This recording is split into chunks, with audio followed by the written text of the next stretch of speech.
Yes dear students, तो let's continue. Last day हम discuss कर रहे थे चाय की कीमतें। So we were seeing this market demand schedule. So अच्छा नहीं, मार्केट नहीं, हम लोग देख रहे थे इंडिविजुअल डिमांड शेड्यूल। ठीक है जी। सो इंडिविजुअल डिमांड शेड्यूल देखते देखते हमें एक दिव्य ज्ञान प्राप्त हुआ। क्या था वो दिव्य ज्ञान? सर ज्ञान ये था कि 50 रुपया किलो में हम 1 किलो डिमांड कर रहे हैं, 45 रुपया में हम 2 किलो डिमांड कर रहे हैं, 30 रुपया किलो में हम 9 किलो डिमांड कर रहे हैं। तो एकदम इजी सी बात है कि जैसे जैसे प्राइस नीचे जा रहा है क्वांटिटी डिमांडेड ऊपर जा रहा है। ये बहुत ज़्यादा सिंपल और कॉमन सेंस है। तो सर इतना सिंपल होता है इकोनॉमिक्स? देखो इकोनॉमिक्स तो इजी होता है, तो सर क्वेश्चंस भी बहुत इजी आएंगे। अरे बिल्कुल इजी आएंगे। तो प्रॉब्लम कहाँ होती है सर? प्रॉब्लम होती है जब आप समझते नहीं हो, जब आप रटने की कोशिश करते हो। अब ये तो हमने देख लिया, ये हम समझ भी गए। अगर अब मैं आपसे क्वेश्चन पूछूं वाई, जैसे जैसे प्राइस नीचे गिर रहा है वैसे वैसे क्वांटिटी डिमांड बढ़ रहा है, वाई। अब यहां पर थोड़ा सा प्रॉब्लम आ जाएगा, सर वाई में हम क्या लिखें? तो ये हम आगे पढ़ेंगे, आगे आपको समझाएंगे। और ये वाई जो है यही आपका एग्जाम का क्वेश्चन बन के आता है। तो अभी जो अपना पढ़ रहे हैं उससे कुछ बहुत ज़्यादा मज़ा नहीं आने वाला है एग्जाम पॉइंट ऑफ व्यू से, बट ये कॉन्सेप्ट के लिए बहुत इंपॉर्टेंट है। तो चलिए आगे बढ़ते हैं, प्यार से बढ़ते हैं, धीरे धीरे बढ़ते हैं। Here we have assumed that as the price falls, demand rises. देखो दोस्त क्या लिख रहे हैं यार, we have assumed मतलब हमने assume कर लिया है। क्या ये हर केस में वैलिड होता है कि प्राइस गिरता है डिमांड बढ़ता है, प्राइस गिरता है डिमांड बढ़ता है? ये सब बातें हमें अपने मन से पूछना है, अपने जीवन में आसपास देखना है। ठीक है। अब एक बात बताइए, अगर आपकी मम्मी बीमार है और मेडिसिन लाना है आपको, मेडिसिन का दाम बढ़ते जा रहा है, तो क्या आप दाम मेडिसिन का बढ़ रहा है तो क्या आप मम्मी को बोलोगे मम्मी मेडिसिन का दाम बढ़ रहा है, अब आप कम टैबलेट्स खाइए? या अगर मेडिसिन का दाम गिर जाए तो क्या बोलेंगे, अरे अब तो मेडिसिन का दाम गिर गया है, डॉक्टर साहब आपने कहा था 4 टैबलेट खाने के लिए, अब तो मैं 8 टैबलेट खाऊंगा क्योंकि मेडिसिन का दाम गिर गया है। सो इसीलिए ये वर्ड यूज किया अज्यूम्ड, क्योंकि अलग अलग सिचुएशन पे अलग अलग फॉर्मूला हम लोगों को अप्लाई करना पड़ता है और ऑटोमेटिक अप्लाई होता है, ऑटोमेटिक। सो इकोनॉमिक्स जब भी हम पढ़ते हैं दोस्त, it is all about our life. अगर इसे हम अपनी जिंदगी समझ के पढ़ाई करेंगे, पढ़ाई भी नहीं करना, समझना है, तो बहुत कुछ आसान हो जाएगा। सो आइए देखते हैं आगे। Here we have assumed that as the price falls, demand rises. ठीक है जी। The market demand schedule shows the total demand for the commodity in the market at various prices. ये बहुत इंपॉर्टेंट है, एट वेरियस प्राइसेस। अलग अलग price पे demand अलग अलग हो जाता है। This is obtained by the horizontal or lateral summation of individual demands at each price. For instance, if there are 2000 consumers in our example and if the individual demands are the same, then the aggregate demand basically देखो कुछ नहीं है, ये तो total कर दिया गया है। एग्रीगेट मतलब टोटल, मार्केट मतलब जितने लोग हैं, पप्पू है, गप्पू है, चप्पू है, लप्पू है, सबके डिमांड को टोटल कर देने का रही। ठीक है। तो सबके डिमांड को टोटल करने से क्या मिलता है? मार्केट डिमांड मिलता है। तो it's very easy. Obviously, if a demand schedule is plotted on a graph by measuring price along the vertical axis, अब ये वर्टिकल और हॉरिजॉन्टल सर याद नहीं रहता, मैं आपको याद करा देता हूँ। बोलते हैं ना, अपने पढ़े थे sun rises in the horizon, ऐसा कुछ कुछ पढ़ा था हमने। तो हॉरिजॉन्टल जो है, ये हॉरिजॉन्टल में समझ लो ये एच बनता ना, एच, ये एच बन गया। तो हॉरिजॉन्टल जो है वो ये वाला लाइन है। ठीक है। और वर्टिकल जो है दोस्त वो ये वाला लाइन है, एरो जो है। ठीक है। तो भूलिएगा मत। वर्टिकल में देखो रिवर्स वी है, एरो में रिवर्स वी है, वर्टिकल। ठीक है। एच बना दिया हॉरिजॉन्टल। तो ये प्लीज थोड़ा सा याद रखिएगा आप लोग। So price along the vertical axis and demand along the horizontal axis, we shall get a demand curve. ठीक है। सो डिमांड कर्व अगर बनाना है तो कैसे बनाएंगे डिमांड कर्व? ये तो अभी हमने डिमांड शेड्यूल देखा है। सो सिंपल है, ये जो एक्सिस है वर्टिकल एक्सिस है, ये जो एक्सिस है हॉरिजॉन्टल एक्सिस है। हॉरिजॉन्टल एक्सिस में डिमांड है और वर्टिकल एक्सिस में प्राइस है। ठीक है, तो अगर एकदम सिंपली पुट, लेट्स से दोस्त, यहाँ पर प्राइस है 10 रुपया, यहाँ पर प्राइस है 5 रुपया, यहाँ पर प्राइस है 20 रुपया। अगर 10 रुपया में हम, यहाँ है 50, यहाँ है 100 और यहाँ है 200। सो अगर 10 रुपये में हम 100 क्वांटिटी डिमांड करते हैं तो ये पॉइंट यहाँ आया। 20 रुपया में हम 50 क्वांटिटी डिमांड करेंगे, 20 रुपया में हम 50 क्वांटिटी डिमांड करेंगे तो ये पॉइंट यहाँ आया। और 5 रुपये में हम 200 क्वांटिटी डिमांड करेंगे तो ये पॉइंट यहाँ आया। अब इसको ज्वाइन करते के साथ ये जो कर्व है, इस कर्व को कहते हैं डिमांड कर्व। ये जो डिमांड कर्व हमने बनाया है, बेसिकली हमने जो डिमांड शेड्यूल था, डिमांड शेड्यूल क्या था? ये जो डिमांड शेड्यूल है, ये जो डिमांड शेड्यूल है, ये डिमांड शेड्यूल है। अगर हम इसको, प्राइस को हम वर्टिकल एक्सिस में लें, डिमांड को हम हॉरिजॉन्टल एक्सिस में लें, तो एक डिमांड कर्व बनके आपके सामने हाजिर हो जाएगा। ठीक है जी, बहुत इजी है, बहुत इजी है, nothing to worry Darling's.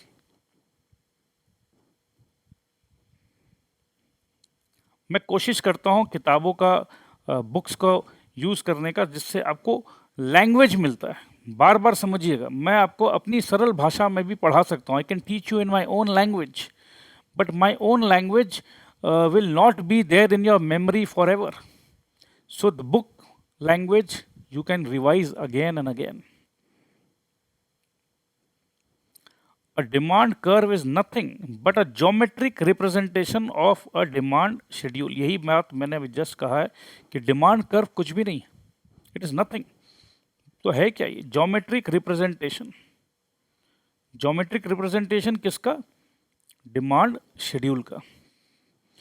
Conversely, conversely मतलब रिवर्स कर दें अगर हम, a demand schedule is nothing but a tabular representation of a demand curve. So अगर हमारे पास डिमांड कर्व है तो डिमांड कर्व को देखकर हम क्या कर सकते हैं? डिमांड शेड्यूल बना सकते हैं। For this reason economist often use the phrases demand curve and demand schedule. बात एक ही है, डिमांड कर्व बोलो या डिमांड शेड्यूल बोलो, बात एक ही है, as they mean the same thing. तो दोस्तों, क्लास 10 में हो भी आप, और ये जो धीरे धीरे धीरे धीरे जो आप कॉन्सेप्ट को समझ रहे हो, विश्वास करो इतना आपको फ़ायदा मिलने वाला है। आने वाले हायर स्टडीज़ में 11 एंड 12 में वापस से आपको डिमांड पढ़ना पड़ेगा, और उस समय you will remember each and everything. उस समय आपका मेहनत बचेगा। जब आप ग्रेजुएशन में आओगे, सेम टू सेम चैप्टर पढ़ाया जाएगा, उस समय आपका फिर से समय बचेगा। मैं आपको इस तरीके से पढ़ा रहा हूँ कि आप ज़िंदगी भर याद रखोगे। सो आज मन लगा के पढ़ लो, ज़िंदगी भर आपके लिए पढ़ाई आसान हो जाएगी, ज़िंदगी भर, लाइफ लॉन्ग, ट्रस्ट मी। मैं शॉर्टकट में पढ़ा सकता हूँ, मार्क्स आ जाएंगे, बट उससे बहुत ज़्यादा फ़ायदा नहीं होगा। Individual and market demand schedule, some example. एक मिनट रुकिए।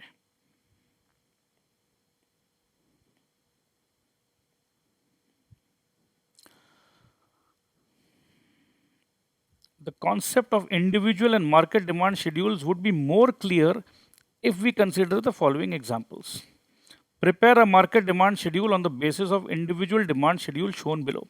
देखो बहुत इजी, अपने को पता है मार्केट डिमांड शेड्यूल में तो सबको ऐड करना है। ठीक है जी, तो अब देख लेते हैं जी। प्राइस 5, 8 एंड 17 है। जैसे जैसे प्राइस यहाँ पर नीचे में बढ़ेगा, डिमांड घटेगा। तो 5 रुपये में ए भाई साहब 15 डिमांड कर रहे थे, फिर 10, फिर 6। सो कुल मिला के अपने को पता है this plus this plus this. So 15 + 12 is 27 + 10 is 37। So market demand is 37 when the price is 5 rupees. So इतना सा बात है। सो आइए देख लेते हैं। So same to same add किया, market demand at 5 rupees is 37। So बाकी ये दो आप लोग अपने आप चेक करेंगे तो आपको मज़ा आ जाएगा। एग्जाम्पल नंबर 2 में आ जाते हैं। Assume that there are three households. Three household: A. Abhishek, B. Binod, and C. Chavan. ठीक है जी। Prepare the individual demand schedule for the household B from the following table. ये देखो बचपन में जो क्लास 6-7 का जो सिंपल है ना, कि ये टोटल दे दिया है, यहाँ A का दे दिया है, यहाँ B का दे दिया है, सॉरी C का दे दिया, तो इसका क्या होगा? तो आई डोंट थिंक कि ये आपको समझाने की भी ज़रूरत है। Individual demand curve, individual demand curve अभी जस्ट हमने बनाया है, बट फिर भी हम इसको थोड़ा सा रीड करते हैं जिससे आपको टेक्निकल भाषा जो है वो आपको पता चलेगी। The isolated effect of price. देखो मैं क्यों पढ़ रहा हूँ, मैं ये टेक्स्ट बुक इसलिए पढ़ रहा हूँ क्योंकि ये जो भाषा है आइसोलेटेड इफेक्ट ऑफ प्राइस, जब आप एग्जामिनेशन हॉल में जाते हो यही भाषा में आपको क्वेश्चंस पूछे जाते हैं। सो हम टीचर्स आमतौर पे क्या करते हैं, आपको सिंपल भाषा में समझाते हैं, बट दोस्त एग्जामिनेशन पे तो कॉम्प्लिकेटेड भाषा के क्वेश्चंस आते हैं, तो एग्जामिनेशन पे आपको मार्क्स नहीं मिलते हैं कई बार। सो यही हम कोशिश करेंगे कि आपको भाषा जो है, लैंग्वेज जो है, उस पर आपका परफेक्ट कमांड हो। The isolated effect of price, isolated, इसको simply put the single effect, ठीक है, the single effect of price on individual demand. तो इसका मतलब यह है कि डिमांड पर, किसी भी कमोडिटी का जब हम डिमांड करते हैं तो क्या सिर्फ और सिर्फ प्राइस ही फैक्टर है? हम पहले पढ़ चुके हैं कि सिर्फ और सिर्फ प्राइस नहीं, और भी अदर फैक्टर्स है डिमांड के लिए, अदर फैक्टर्स और भी है। तो अभी हम जो पढ़ाई कर रहे हैं, अभी हम आइसोलेटेड या सिंगल इफेक्ट सिर्फ प्राइस का बात कर रहे हैं डिमांड के ऊपर, ठीक है, सिर्फ प्राइस का। जैसे अगर मैं आपको एक बार और कहूँ तो भाई हम सब जानते हैं, हम सब जानते हैं, हम ये नाम से अच्छे से वाकिफ़ है, राधा एंड कृष्ण। और हमें ये भी पता है कृष्ण जी के पास तो बहुत सारी गोपियाँ थी। तो अगर हम सिंपल समझाएं आपको, तो राधा जो है वो लेट से प्राइस है, कृष्णा जो है वो है डिमांड। तो जब हम प्राइस एंड डिमांड को डिस्कस करते हैं तो सिर्फ राधा और कृष्ण को डिस्कस कर रहे हैं, बट कृष्णा का रिलेशन तो गोपियों के संग भी है। तो अभी हम गोपियों का बात नहीं कर रहे हैं, गोपियों मतलब अदर्स या अदर फैक्टर्स। तो एक सिंगल फैक्टर जब प्राइस हो तो इम्पैक्ट कुछ और होता है, अदर फैक्टर्स कुछ और होते हैं। तो ये हमें समझना है, ये हम समझ लेंगे। So the isolated effect of price on individual demand is usually shown with the help of the individual demand curve. तो कहने का मतलब बार बार एक ही आ रहा है, इधर है आपका प्राइस, इधर है आपका डिमांड। तो ये जो कर्व है इसे हम कहेंगे इंडिविजुअल डिमांड कर्व, ठीक है जी। The individual demand curve is curve drawn with the price of the commodity on one axis. कौन सा axis है ये? one axis. This is called y axis.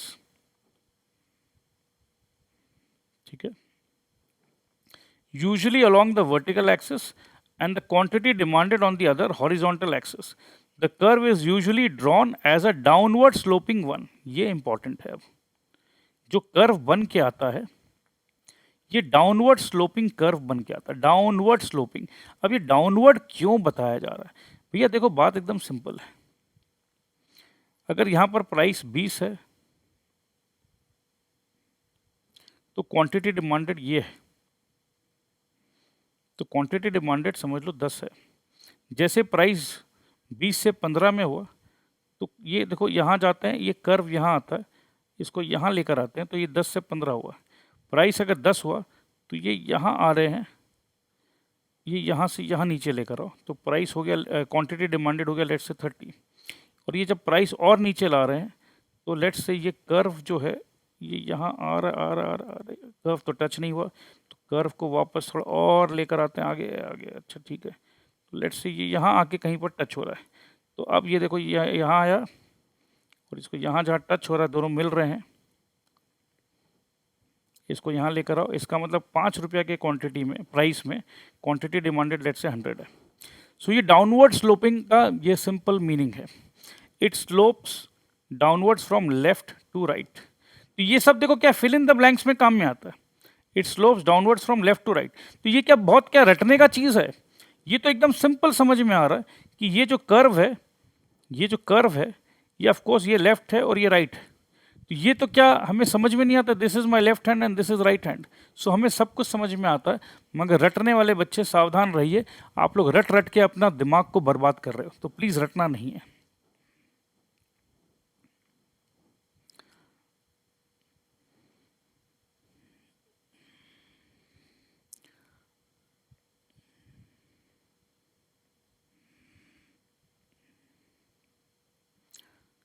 चलिए इसको भी पढ़ देते हैं, चीज़ वही है, सेम टू सेम चीज़ रिपीट हो रहा है, ठीक है, कॉन्सेप्ट एकदम सेम है, it is just a repetition, but कोशिश करते हैं। आइए एक बार पढ़ लेते हैं।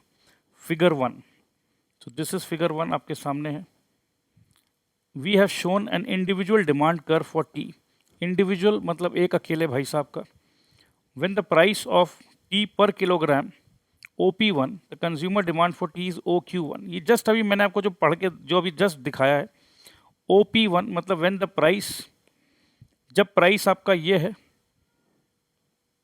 प्राइस का पॉइंट ये है, तो कंज्यूमर जो डिमांड कर रहा है वो इस पॉइंट पे डिमांड कर रहा है, तो ये यहाँ नीचे आइए, तो ये क्वांटिटी डिमांड कर रहा है। जब प्राइस P2 है तो कंज्यूमर ये डिमांड कर रहा है, तो क्वांटिटी ये आ रहा है। जब प्राइस नीचे गिरा तो कंज्यूमर इस क्वांटिटी को डिमांड कर रहा है। तो क्या हम देख रहे हैं, जैसे जैसे प्राइस गिर रहा है P1, P2 एंड P3, तो क्वांटिटी आपका बढ़ते जा रहा है। पहले क्वांटिटी इतना था, फिर क्वांटिटी जो आया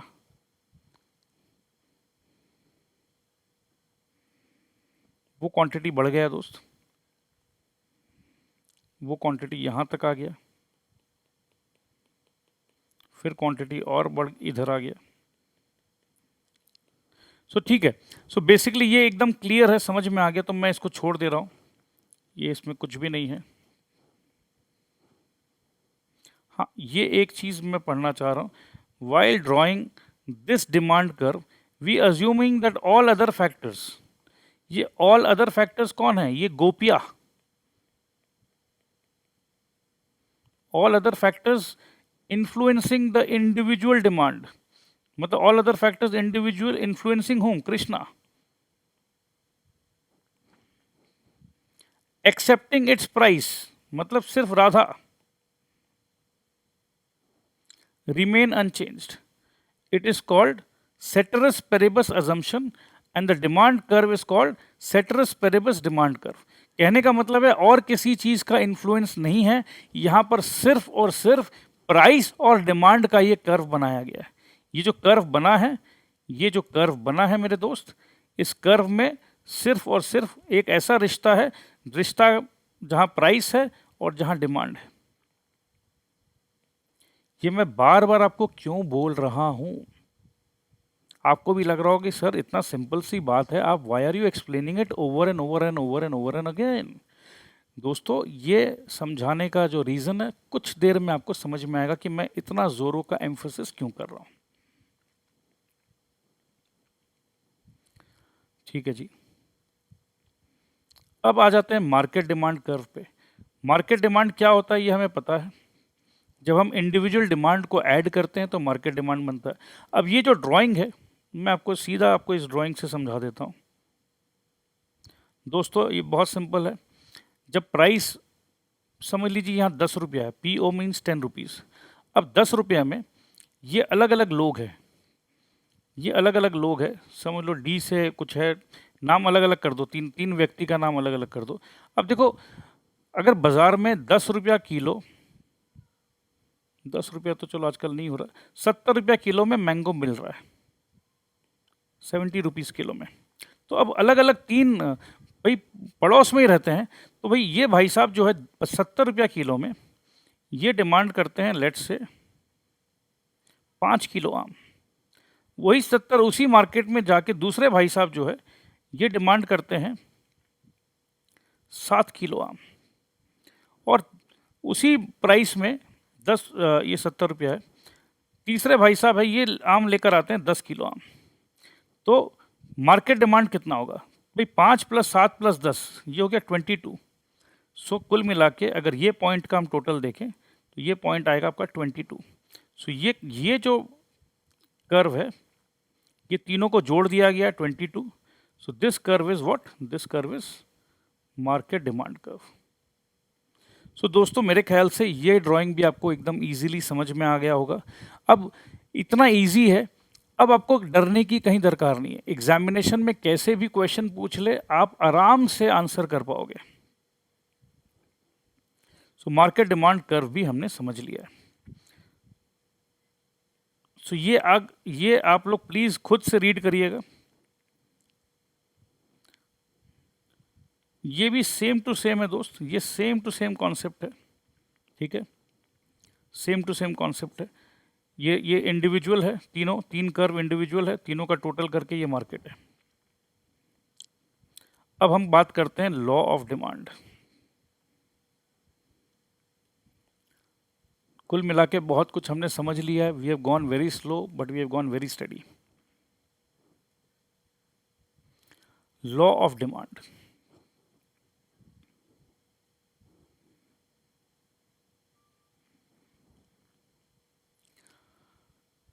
the law of demand states that price and quantity demanded. The law of demand states that price and quantity demanded. बार बार मैंने आपको क्या कहा था? प्राइस पी समझ लीजिए, थोड़ा सा आगे कर दीजिए राधा। क्वांटिटी डिमांडेड ये है अपना कृष्णा, ठीक है। That price and quantity demanded of a commodity move in opposite direction. बड़ा दुख का बात है भाई, राधा कृष्णा ऑपोजिट डायरेक्शन पे चल रहे हैं, ठीक है, कोई बात नहीं। यही समझ लेंगे कि क्या करें, राधा कृष्णा ऑपोजिट डायरेक्शन पे चल रहे हैं, समझना होगा हमें, हमारे कॉन्सेप्ट्स को हमेशा याद रखना है। When the price of a commodity rises, the demand for it falls. तो प्राइस अगर बढ़ रहा है सो डिमांड घट रहा है, ठीक है जी। When the price of a commodity rises, the demand for it falls. ये बहुत सिंपल है। मैंगो अगर 70 रुपीज़ किलो में मिल रहा है तो पापा 10 किलो लेकर आ रहे हैं। मैंगो अब 200 रुपीज़ किलो में मिल रहा है तो पापा 3 किलो लेकर आ रहे हैं, ठीक है। तो जैसे ही प्राइस बढ़ा पापा ने क्वांटिटी कम लाया, तो ये बहुत इजी सी बात है। When the price falls, demand rises. तो इसको इसी एग्जांपल को देख लो। पापा जब 200 रुपया किलो प्राइस था तो पापा 3 किलो मैंगो लाते थे, अब मैंगो का दाम 70 रुपया किलो हो गया तो अब पापा 10 किलो मैंगो ला रहे हैं। और मम्मी बोल रही है अरे इतना मैंगो लाने का क्या दरकार है, इतना पैसा है क्या हमारे पास? अरे भाग्यवान, चिंता क्यों करती हो, दाम गिर गया है। ओहो दाम गिर गया, ठीक है। Here it is assumed that prices of related goods, देखो ये सब आ गई गोपियों, अदर फैक्टर्स हमने डिस्कस किया था ना। Here it is assumed that the prices of related goods, money income of the consumer, taste and preference pattern of the consumer, etc. remain unchanged. भाई देखो 70 रुपया किलो था, पापा 10 किलो मैंगो लाते थे, 150 रुपया किलो हो गया, पापा आज 15 किलो मैंगो लेकर आ रहे हैं। अब आप बोलेगा अरे सर ये कैसे हो गया?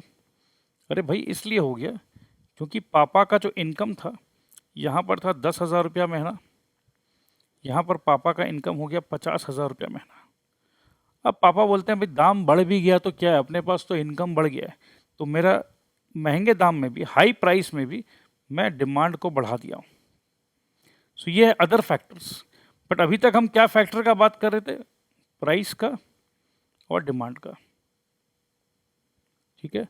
अदर फैक्टर्स में क्या है? ये इनकम बढ़ गया। सो अदर फैक्टर्स में और क्या क्या है? Prices of related goods, money income of the consumer, taste and preference pattern of the consumer remain unchanged. तो कहने का मतलब है जब पापा का इनकम अगर यहाँ पर भी 10,000 है और यहाँ पर भी 10,000 है, तो क्या उस समय सेम इनकम में क्या पापा 150 रुपया आम का दाम अगर बढ़ जाए तो क्या पापा 15 किलो मैंगो लाएंगे? सोच के देखिए। अगर इनकम बढ़ जाता है, 10,000 से इनकम बढ़ के 50,000 हो गया तो शायद पापा ले आएंगे, बट अगर सेम इनकम हुआ तो पापा नहीं लाएंगे। सो this is called a ceteris paribus assumption. Thus the law of demand is nothing. अब लॉ ऑफ डिमांड जो हम पढ़ रहे हैं दोस्तों, लॉ ऑफ डिमांड में हम राधा और कृष्ण को पढ़ रहे हैं, ध्यान रखिएगा। लॉ ऑफ डिमांड में और कोई फैक्टर्स को हम इंक्लूड नहीं कर रहे हैं। एक मिनट रुकिएगा please.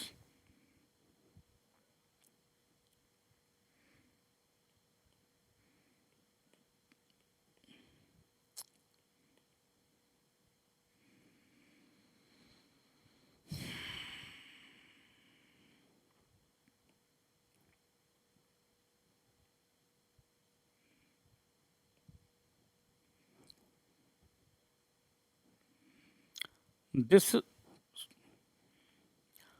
thus the law of demand is nothing but a verbal or qualitative statement of what the demand curve shows in the diagram.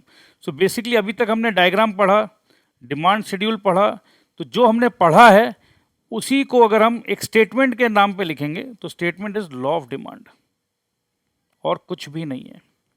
It is the description of changes in quantity demanded with the change in the price of a commodity. तो law of demand में दो ही factor का को मिलाकर एक conclusion किया गया है, वही है लॉ ऑफ डिमांड। ठीक है जी, क्लियर है मैटर एकदम। अब लॉ ऑफ डिमांड में अजम्पशन क्या है? The law of demand is based on the following assumption. कहने का मतलब यह है कि लॉ ऑफ डिमांड जो है सिर्फ और सिर्फ राधा और कृष्ण का बात कर रहा है। तो लॉ ऑफ डिमांड में बाकी ये सब गोपियों का बात नहीं किया जा रहा, नहीं किया जा रहा, नहीं किया जा रहा है। तो लॉ ऑफ डिमांड जब भी आप लिखेंगे तो सिर्फ और सिर्फ राधा कृष्ण के बारे में लिखोगे तो नहीं जी, हमने इन लोगों को हटा दिया है सीन से। इनको हटाने के बाद इनकी प्रेम कहानी ये है, और जब गोपियाँ भी साथ में होती है तो स्टोरी कुछ और हो जाती है, राइट? होता है ना कि when we are together only two of us तो सिचुएशन कुछ और है, and when we are sitting with the family तो सिचुएशन कुछ और है। तो लॉ ऑफ डिमांड में सिर्फ और सिर्फ Radha and Krishna.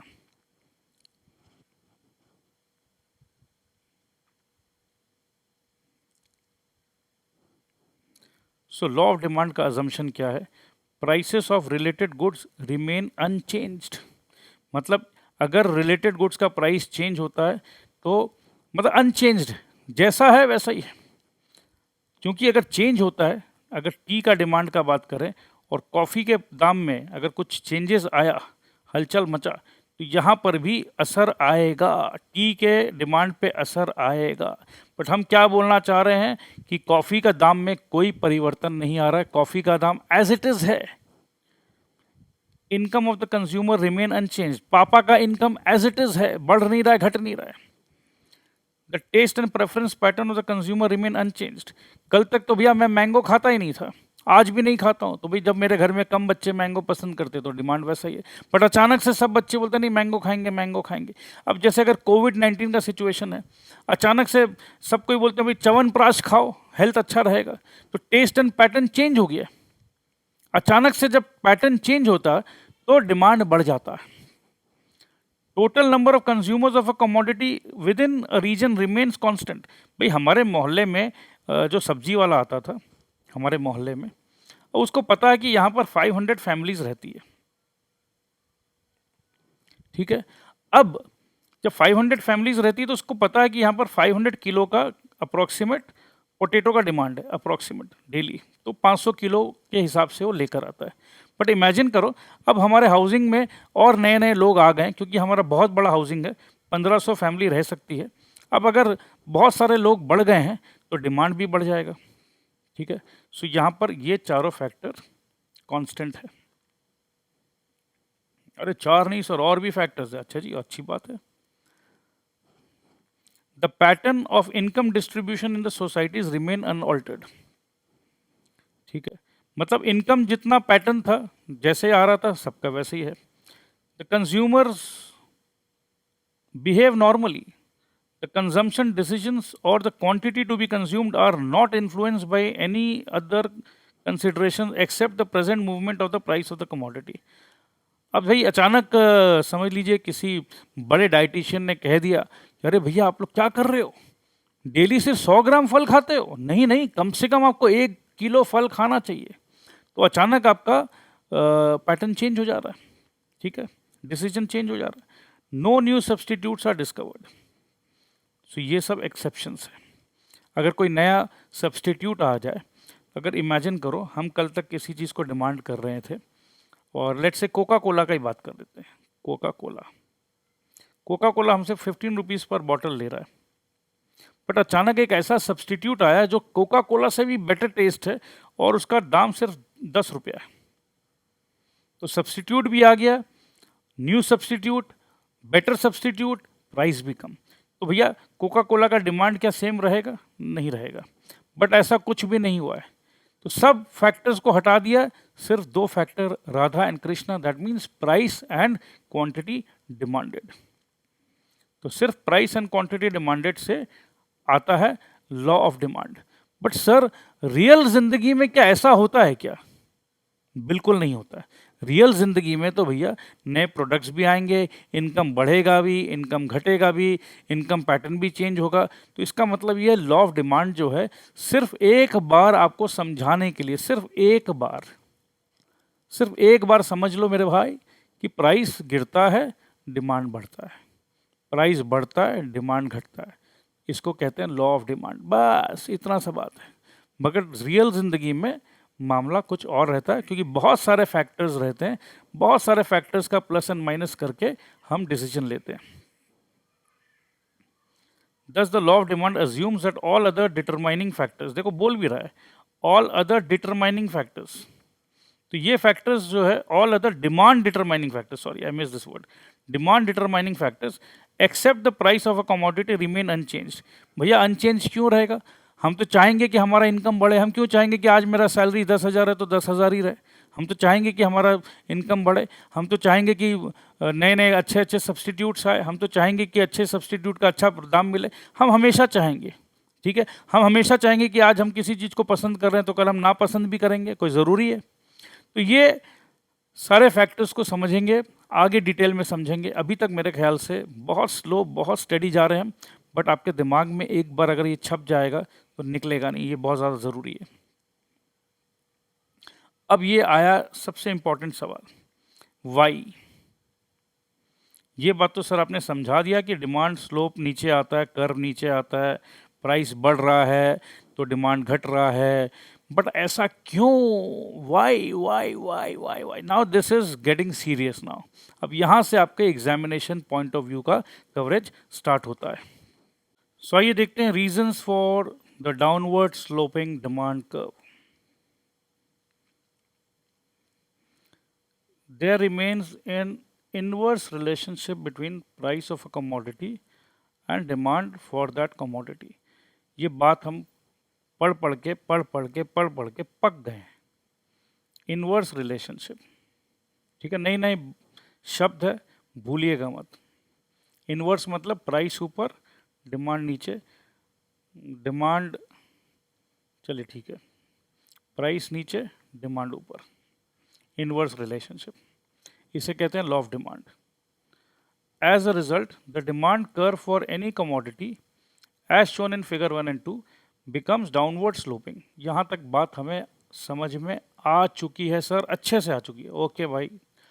However we can point out some specific reasons. Reason बताइए, चलो समझ में आ गई है, बहुत अच्छी बात है। रीजन बताएंगे आप? Can you tell me the reason for the downward sloping of the demand curve? These are stated below। अब आपके एग्जामिनेशन में क्वेश्चंस क्या आएंगे? State the specific reasons for downward slope of demand curve. ये exact question आपका आ जाएगा। अब इसे समझना है, बहुत ज़्यादा इजी है, nothing to worry. Income effect, देखो इफेक्ट बोल रहे हैं, इफेक्ट। आज के दिन में बोलते ना, अरे उसने एक्टिंग नहीं किया, ये तो स्पेशल इफेक्ट था। ऐसा थोड़ी ना कि बाहुबली ने पूरा का पूरा ऐसा किया होगा। बाहुबली फिल्म में कितने सारे स्पेशल इफेक्ट थे, ठीक है।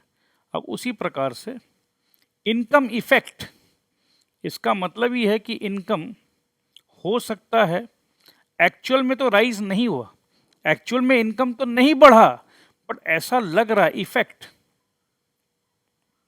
इफेक्ट, अरे सर पता आपको वो एकदम नाटा सा है, बट स्पेशल इफेक्ट से उसको इतना लंबा दिखाया गया, ऐसा होता है ना। So income effect.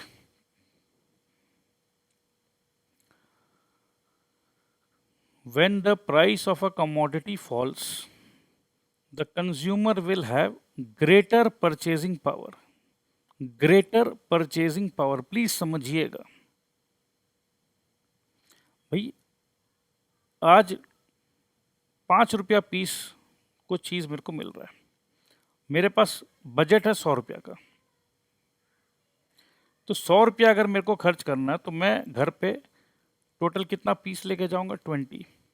But imagine a situation, ये 5 रुपया पीस से घट के ये हो गया 1 रुपया पीस, ओनली 1 रुपी, ओनली 1 रुपी।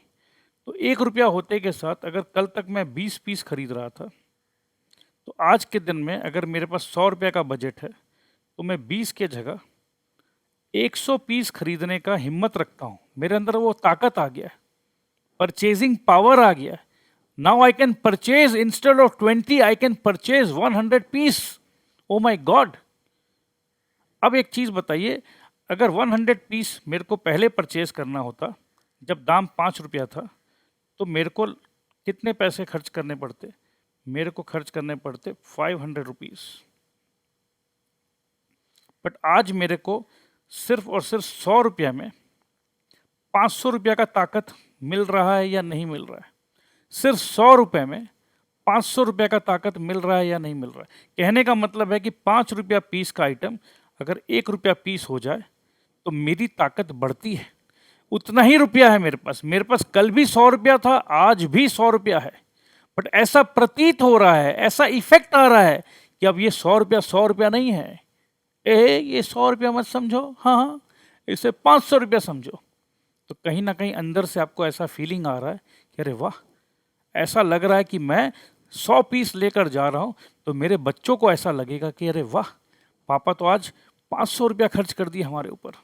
बच्चों को क्या पता कि दाम गिर गया है। चलो बच्चों को कुछ पता हो या नहीं पता हो, आपके मन में एक सेटिस्फैक्शन आएगा कि चलो आज मैं instead of 20 piece I am taking 100 piece 5 times. तो कहीं ना कहीं दाम गिरने से आपको ऐसा लगेगा कि मेरे पास इनकम 5 टाइम्स बढ़ गया। एक्चुअल में बढ़ा नहीं है, पर आपको ऐसा फील होगा। ठीक है, तो मेरे ख्याल से आप अच्छे से समझ चुके हो इनकम इफेक्ट क्या है, फील होगा आपको। ठीक है, ये हटने का नाम नहीं ले रहा, कोई बात नहीं।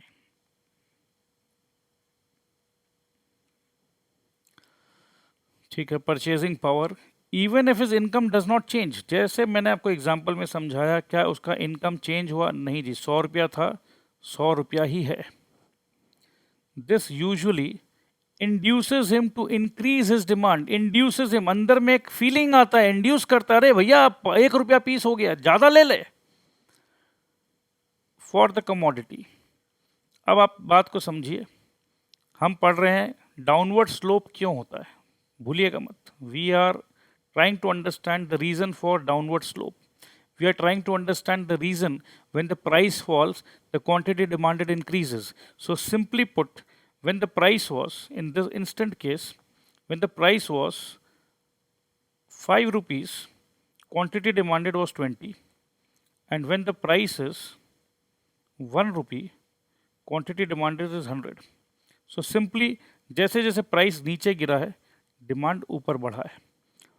20 क्वांटिटी से 100 क्वांटिटी हो गया। सो डाउनवर्ड स्लोपिंग तो ऑटोमेटिक हो जाएगा। जब भी हम बनाएंगे कुछ ग्राफ, तो ये डाउनवर्ड स्लोपिंग हो जाएगा। तो ये एकदम क्लियर है। This effect of a price fall on demand, this effect of a price fall on demand, जब प्राइस गिर रहा है तो उसका डिमांड पर क्या असर हो रहा है, क्वांटिटी डिमांड पर क्या असर हो रहा है। क्वांटिटी डिमांडेड 20 पीस से बढ़कर 100 पीस हो गया। Is called income effect. तो इनकम इफेक्ट एग्जामिनर का बहुत ही फेवरेट क्वेश्चन होता है। मैंने बहुत आराम से धीरे धीरे आपको डिटेल में समझाया है दोस्त, एक भी नंबर कटने नहीं चाहिए आपके, ठीक है। इनकम इफेक्ट आपने अच्छे से समझ लिया। This is called income effect because it is as if the consumer's income has increased, as if the consumer's income has increased। क्या एक्चुअल में इंक्रीज हुआ? नहीं हुआ, बट कंज्यूमर को ऐसा फीलिंग आ रहा है, he is feeling as if my income has increased. So my dear friends, income effect, now you all can start praying कि if we get this question in the examination, my god, it will be fun। substitution effect, substitution effect, the price fall, देखो मैं क्या पढ़ रहा हूं, the fall in price will have another effect on demand। ठीक है भैया, एक इम्पैक्ट तो समझ में आ गया। This other effect is called the substitution effect. क्या है ये सब्स्टिट्यूशन इफेक्ट? सर सब्स्टिट्यूशन का तो मतलब है कि किसी भी चीज को चेंज कर देना, ठीक है। तो क्या चेंज करेंगे? When the price of a commodity falls, this commodity becomes more attractive to the consumer than other commodities। The consumer will then substitute this commodity for other commodities, hence the demand for this commodity will increase। अच्छा जी sir, समझ में नहीं आया sir, अभी समझा देता हूं। भैया देखो, मेरे दिल में बहुत दिनों से एक बेल्ट खरीदने का इच्छा था। एक बेल्ट था अरमानी कंपनी का। मेरे अरमान थे कि मैं इस बेल्ट को खरीदूं, बट इस बेल्ट का दाम था 5,000 रुपये। तो भैया अरमानी का तो हिम्मत नहीं हो रहा था, तो मैं अरमानी नहीं ले पाया। तो मैं बस क्या लिया, मैं लेगामी लिया। लेगामी, तो यहाँ पर आर्म ही है, आर्म या लेग, कोई बात नहीं। तो लेगामी जो था वो 3,000 रुपये का था। तो क्या करें भैया, पैसा नहीं है तो क्या करें। बट अभी पता है इन दिनों सेल आया, सेल आते के साथ अरमानी में सेल आया 40% डिस्काउंट। तो 5,000 का अरमानी का बेल्ट जो मेरे अरमान थे, वही बेल्ट मेरे को मिल रहा है 3,000 रुपये में। तो भैया 3,000 रुपये में मेरा सपना अपना पूरा होने का है। तो क्या मैं ये लेगामी वाला बेल्ट खरीदूंगा? मैं बस खरीदने ही वाला था, बट मैंने नहीं नहीं नहीं नहीं नहीं नहीं नहीं, मैं सब्स्टिट्यूट कर दूंगा।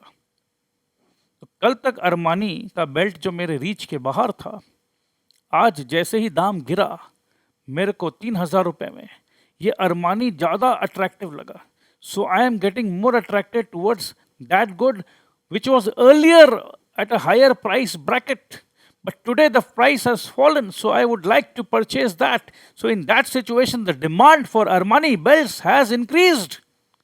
जैसे ही मार्केट में सेल लगता है, कल तक अरमानी का बेल्ट पूरे एक महीने में सिर्फ और सिर्फ 10,000 बेल्ट का बिक्री हुआ ऑल ओवर इंडिया में। मैं हूं ऑल इंडिया का सेल्स मैनेजर।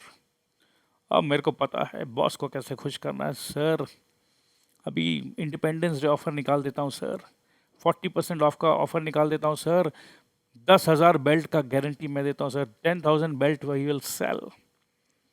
तो ऑफर आया 40% डाउन। तो जितने लोगों को लग रहा था ये 5,000 का बेल्ट नहीं महंगा है भैया, नहीं खरीद सकते, बट जैसे ही वो महंगा बेल्ट 5,000 से 3,000 में आया, हम लोकल ब्रांड्स को हटा के ब्रांडेड अरमानी का शॉप में गए और हम भी खुश हो गए, अरे भैया कैसे दिए ये बेल्ट, 40% ऑफ चल रहा है ना, हाँ हाँ दे दीजिए दे दीजिए, ठीक है। तो इतनी सी बात है, ठीक है। सब्स्टिट्यूशन इफेक्ट भी अपने समझ चुके हैं। अब ये बड़ा ही इंटरेस्टिंग है, point number 3, diminishing marginal utility. ये क्या होता है डिमिनिशिंग मार्जिनल यूटिलिटी?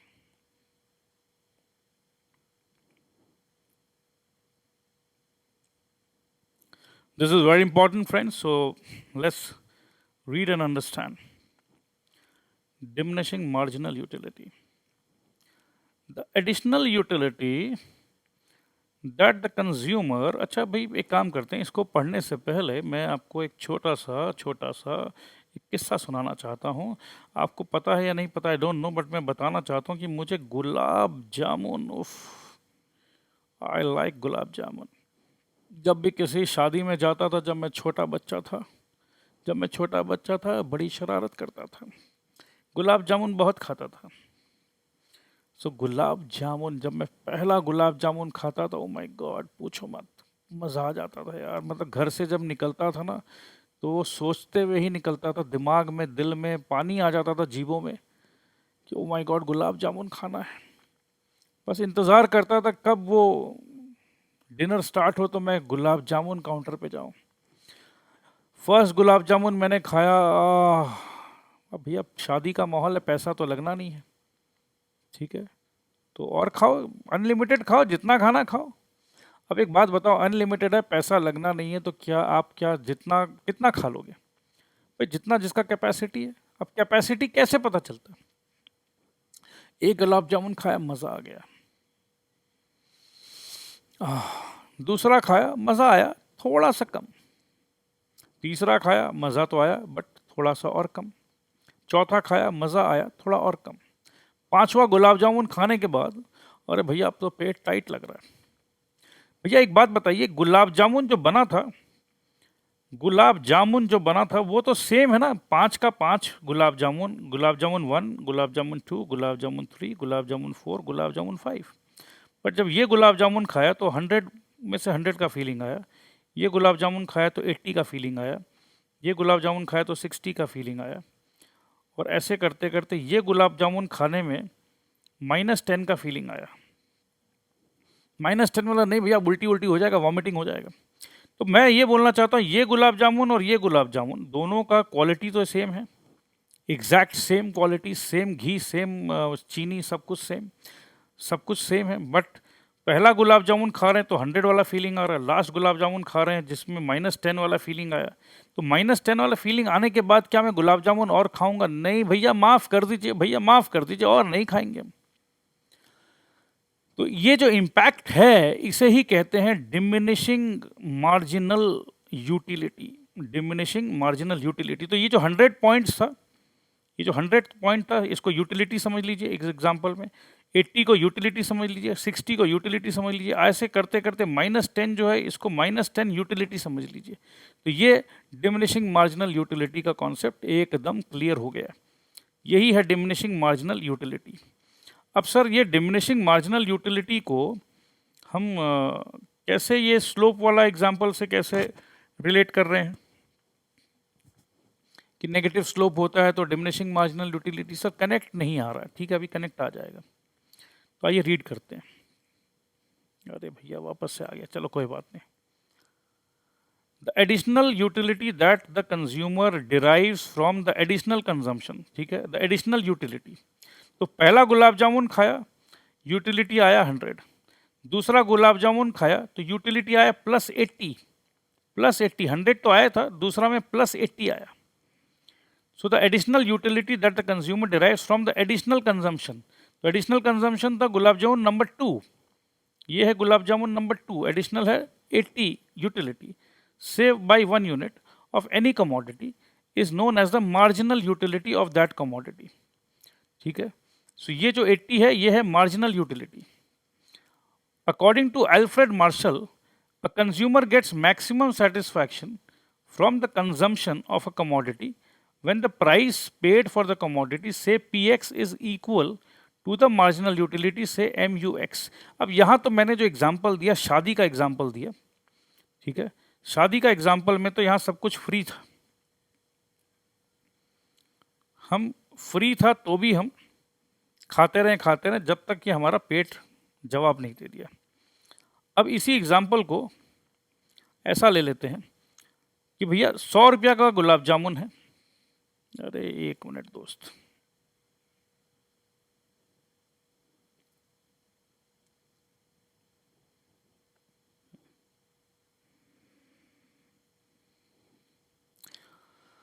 अब एक काम करते हैं, समझ लीजिए गुलाब जामुन 20 रुपीज़ का है। मैं फर्स्ट गुलाब जामुन खाया, मेरे को 100 रुपया का फीलिंग आया। जो 100 यूटिलिटी है, 100 यूटिलिटी, पैसा दिया 20 और यूटिलिटी मिला 100 रुपीज़ का, ठीक है। तो मैं कितना सरप्लस में हूँ, 80 रुपीज़ प्रॉफिट में लग रहा है।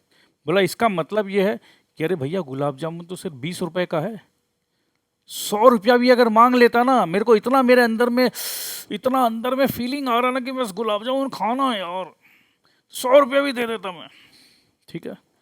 तो मैं 80 रुपीज़ प्लस में। जब मैं दूसरा बार गुलाब जामुन खाया, 20 रुपया दिया मैं, बट फीलिंग अब 100 रुपीज़ वाला फीलिंग नहीं आ रहा है, अब फीलिंग 90 रुपीज़ वाला आ रहा है।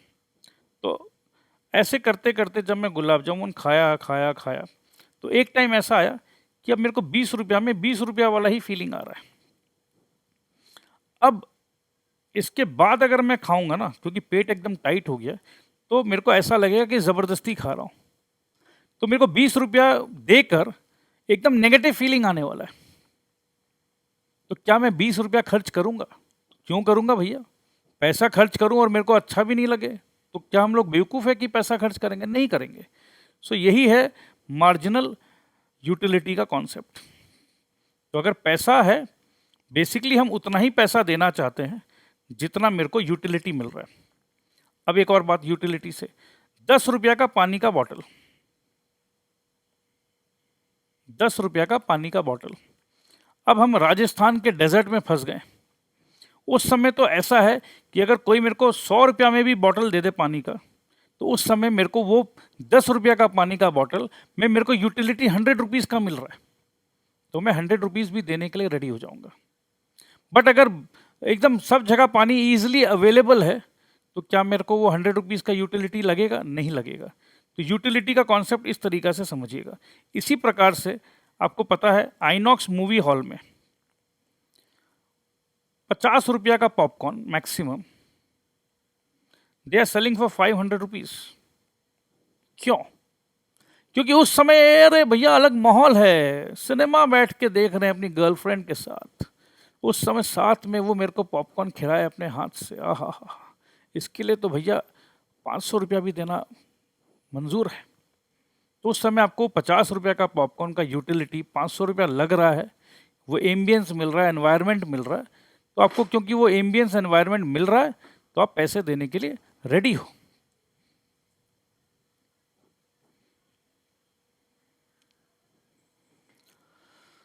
So, Marshall also indicated that if the consumer consumes more of that commodity at a given point of time, MUX will gradually fall.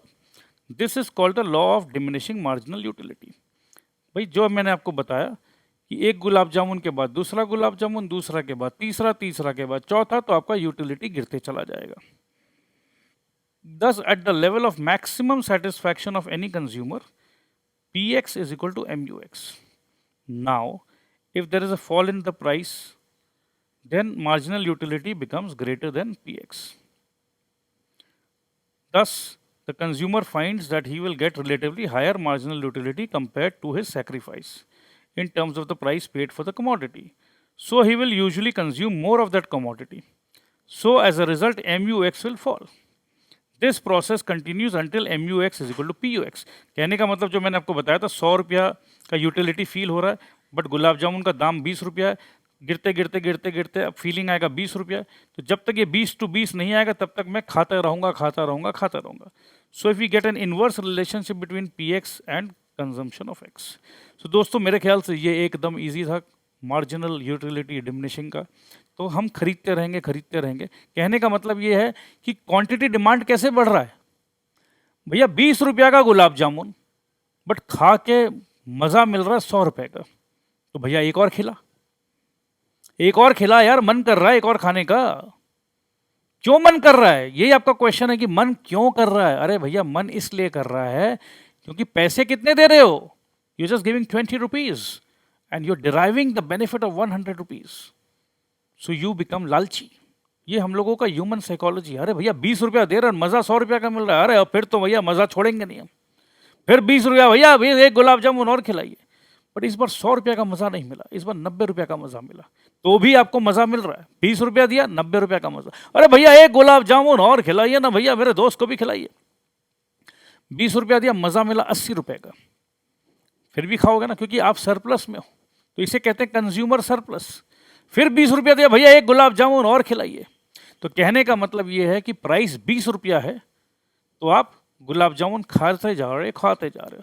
But अगर इमेजिन करो वो गुलाब जामुन वाला बोला, अरे भैया प्राइस 100 रुपया है, तो आपका 4 गुलाब जामुन आपने खा लिया है, अब आपको मज़ा मिल रहा है 80 रुपये का, तो क्या आप 100 रुपया दोगे? नहीं दोगे। बट क्योंकि आपको मज़ा मिल रहा है 20 रुपया में, 100 रुपये का मज़ा मिल रहा है, तो आप देते रहोगे। फाइनली 10 गुलाब जामुन खाने के बाद अब आपको मज़ा मिल रहा है 20 रुपया देकर 20 रुपया का, तो 10 गुलाब जामुन आपने खा लिया। 1 2 3 4 5 6 7 8 9 10। अब ये जो 10 गुलाब जामुन आपने खाया दोस्त, 10 गुलाब जामुन खाया, तो 20 20 20 20 20 20 20 20 1 2 3 4 5 6 7 8 9 10। तो यहाँ पर मिला 100 का मज़ा, यहाँ पे मिला 90 का मज़ा, यहाँ पे मिला 70 का मज़ा, यहाँ पे मिला 50 का मज़ा, यहाँ पर भी मिला 50 का मज़ा, यहाँ पर मिला 40 का मज़ा, यहाँ पर मिला 30 का मज़ा, यहाँ पर भी मिला 30 का मज़ा, यहाँ पर मिला 20 का मज़ा। तो चलो 20 का मज़ा मिला तो आपने बस 9 गुलाब जामुन खाया। तो कहने का मतलब ये है मेरे दोस्त, 9 गुलाब जामुन का पैसा दिया 180 रुपया, मज़ा कितना लिया? 190, 260, 310, 360, 400, 430, 460, 480. So you paid 180 but you took मज़ा ऑफ 480। अब कहने का मतलब ये है कि अब ये जो 9th गुलाब जामुन के बाद 10th गुलाब जामुन में जब 20 रुपया देने का चांस आएगा और आपको लग रहा है कि मज़ा 10 रुपया का मिलेगा, या पेट गड़बड़ हो सकता है, डॉक्टर के पास जाना पड़ सकता है, तो डॉक्टर साहब 1000 रुपया ले लेंगे, तो क्या आप ये 10th गुलाब जामुन खाओगे? Will you eat? The answer is no, I will not. But क्योंकि 20 रुपये में 100 रुपया का मज़ा मिला, 20 रुपया में 90 रुपया का मज़ा मिला, 20 रुपया में 70 का मज़ा मिला, तो you went on consuming more. So this is adding to the demand slope curving towards the right. अब यहाँ पर इमेजिन करो कि अगर यहाँ पर ये 50 रुपया हो जाता गुलाब जामुन का दाम, 50 रुपया होते के साथ आप यहाँ या यहाँ रुक जाते, फिर आप यहाँ नहीं जाते क्योंकि आपको 40 का मज़ा मिल रहा है। सो सिंपल सा कैलकुलेशन है मेरे दोस्त। सो एक काम करते हैं, आज गुलाब जामुन की बात हमने कर ली है, तो आज इसी मिठाई के मेरे को भी गुलाब जामुन खाना होगा जाके। सो मैं और पढ़ा नहीं सकता हूँ दोस्त, तो आज गुलाब जामुन है। सो डिमिनिशिंग मार्जिनल यूटिलिटी आपने समझ लिया। सो आज के लिए यहीं रोकते हैं। Thank you so much, I love you all. और yes my dear YouTube students, मेरे ख्याल से अब आगे आपको लेक्चर्स नहीं मिलेंगे यूट्यूब में। सर कहाँ मिलेंगे? आपको हमारा BA प्लेयर डाउनलोड करना पड़ेगा। सर कैसे डाउनलोड करेंगे? अरे उसके लिए आपको हमारा एडमिशन हेल्प डेस्क से संपर्क करिए। हमारे एडमिशन हेल्प डेस्क का नंबर है 9830175050। सो एडमिशन हेल्प डेस्क में आप फ़ोन करिए और हम आपको समझा देंगे, हमारे एडमिशन हेल्प डेस्क समझा देंगे कि कैसे आपको टोटल कोर्स मिल सकता है। Total course for ICSE, total course कैसे मिलेगा, क्या फ़ी स्ट्रक्चर है।